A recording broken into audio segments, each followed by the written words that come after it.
ಭಾಗದಲ್ಲಿ ಜೂನ್ ಮತ್ತು July plantation ಮಾಡ್ತೀವಿ. 12 ತಿಂಗಳಲ್ಲಿ ನಮ್ಮ ಕಬ್ಬು ಕಟಾವಾದ್ರೆ ಅದು ನಮ್ಗೆ ಒಂದು ಒಳ್ಳೆ ಶುಗರ್ ರಿಕವರಿನೂ ಬರುತ್ತೆ, ಕಬ್ಬಿನ ತೂಕನೂ ಬರುತ್ತೆ, ಮತ್ತು ಅದು ನಮ್ಮ ರೈತರಿಗೆ ಅನುಕೂಲ ಆಗಂತ ಸಂಗತಿ.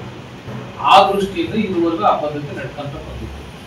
ಆದ್ರೆ ಏಕಾಏಕಿ ಸರ್ಕಾರ ಈಗ ನವೆಂಬರ್ 1ರಿಂದ ನಮ್ಮ ಕಾರ್ಖಾನೆ ಶುರು ಮಾಡಿ ಅಂತ ಹೇಳ್ತಾರೆ, ಅದು ಮತ್ತೆ 2 ತಿಂಗಳು ಮುಂದೂಡಲ್ಪಡ್ತಾ ಇದೆ.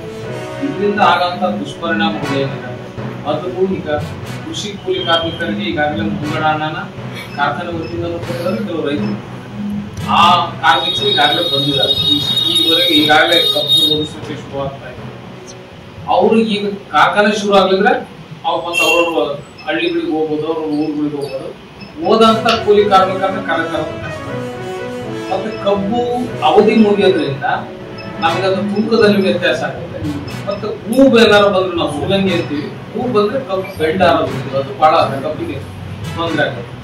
ಆ ದೃಷ್ಟಿಯಿಂದ ಕೂಡಲೇ ನಮ್ಗೆ ಅಕ್ಟೋಬರ್ 1ನೇ ವಾರದಲ್ಲೇ ಕಾರ್ಖಾನೆ ಆರಂಭಿಸಲಿಕ್ಕೆ ಅನುಮತಿ ಕೊಡಿ ಅಂತ ಕಬ್ಬು ಬೆಳೆಗಾರ ಸಂಘದ ವತಿಯಿಂದ ಸಕ್ಕರೆ ಆಯುಕ್ತರಿಗೆ ಕಳೆದ 15 ದಿವಸಗಳ ಪತ್ರ ಕೊಡಲಿಕ್ಕೆ ಅವ್ರು ಸರ್ಕಾರಕ್ಕೆ ಪತ್ರ ಕೊಡಬೇಕು. ನಮ್ಗೆ ಪರವಾಗಿ ಮಾಡಿ ಸರ್ಕಾರದ ಹಂತದಲ್ಲಿ